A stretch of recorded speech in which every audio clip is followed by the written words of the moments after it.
Hey friends, welcome back to 30 Days of Healing. We are on day 2 of 30 Days of Healing. This is a series to help you heal from trauma. The goal is to give you bite-sized pieces that you can immediately implement into your life so that you can actually start to feel like you're making progress with healing with your making progress in your healing journey, no matter which stage of healing that you're at.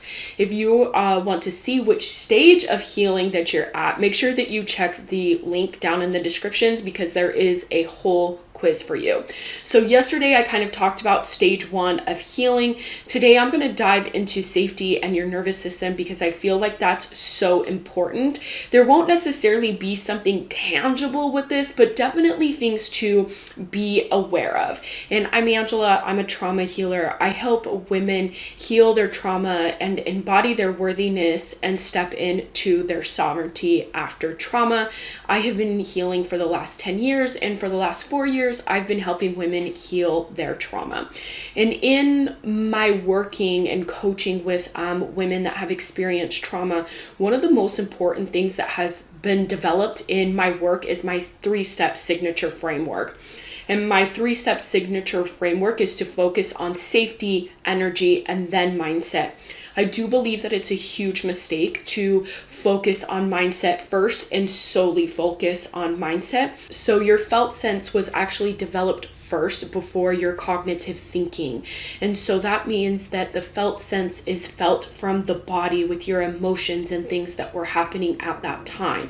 This is why the body remembers things, right? The body keeps the score that your mind doesn't necessarily remember, but something instantly triggers it, like a smell, a word, a touch thing. That's where they come from. And it's because your body has these traumas still stuck in its body that's keeping it trapped because it hasn't fully gone through the trauma cycle or the emotion cycle, if you will. So what happens is that they get trapped in your body, and then something triggers it and it releases these old emotions or these old wounds, if you will. I believe it's so important to focus on the idea of safety first, because then you don't have as much inner conflict as you do if you're focusing on mindset, and you do not have to spend as much time trying to reframe every single trigger and all your trauma. And quite honestly, I'm getting to the point where I feel like reframing every little thing in your life is actually bypassing it instead of dealing with it so that it no longer has any meaning or emotion to it. So we can definitely save that for another day.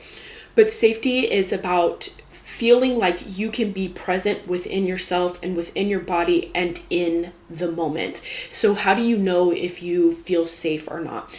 The biggest tell-all is whether or not you can watch TV without being on your phone. If you absolutely cannot watch TV without being on your phone, this is going to be a huge sign that you might not feel safe in the present moment and what it is that you're doing or what's going on, even with your emotions. So if you tend to avoid or escape your emotions, that's another tell-all sign. Or you immediately go to social media when you have a heightened emotion, or you try to drown it out with music, or you try to, go to work and pretend like everything's okay. Those are huge signs that you don't feel safe, but you also do not feel safe dealing with your emotions and handling everything that's coming in.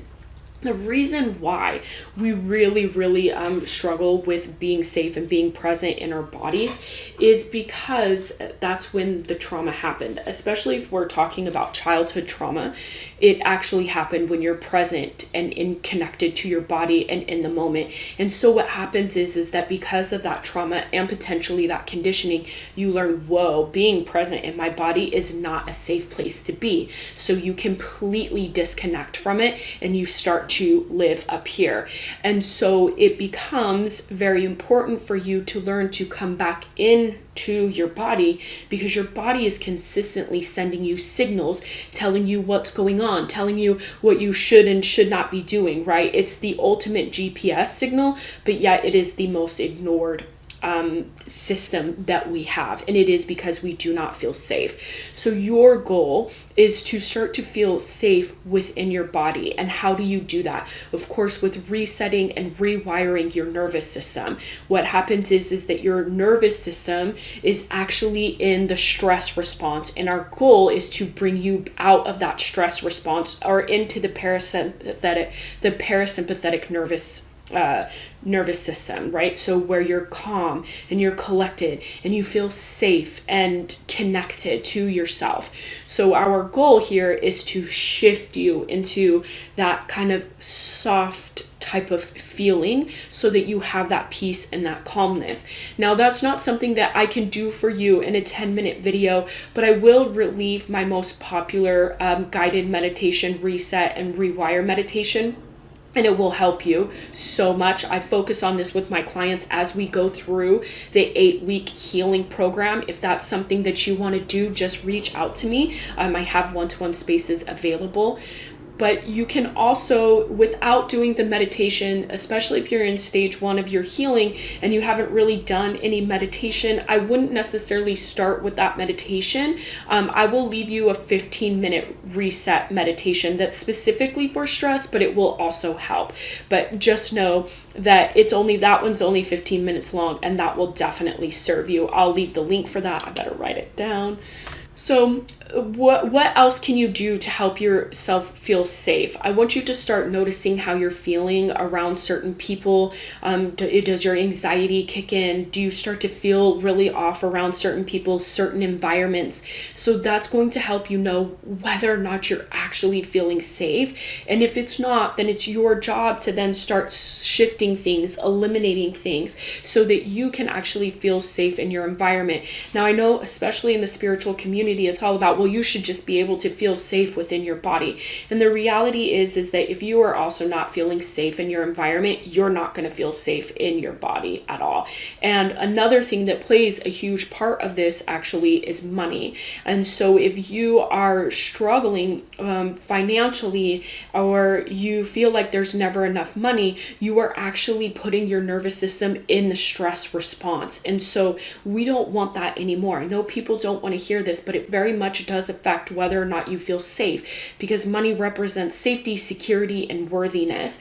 And when you've experienced trauma, all of those have been distorted. And so your goal now is to not only start to feel these things, but you must also create your environment so that it is serving you to be in this space. So your goal here is, what is making me feel safe? What does allow me to feel good? And another thing about safety is that I want you to know is that it's not going to be this grand feeling, okay? It's going to be more of this calmness within you, that you feel like you can handle anything, and you feel like the signals from your body, like they're actually talking to you, and you listen to your body and you give yourself what it is that you need, because the success of a survivor is really about how well you're taking care of yourself. And some days that is rest, and some days that is taking aligned action. This is what I have for you. Tomorrow, we're going to talk about journaling and how that can help you on your healing journey. If you want to take the quiz to see which stage of healing you're at, make sure you check it out below, and I will see you tomorrow. Bye.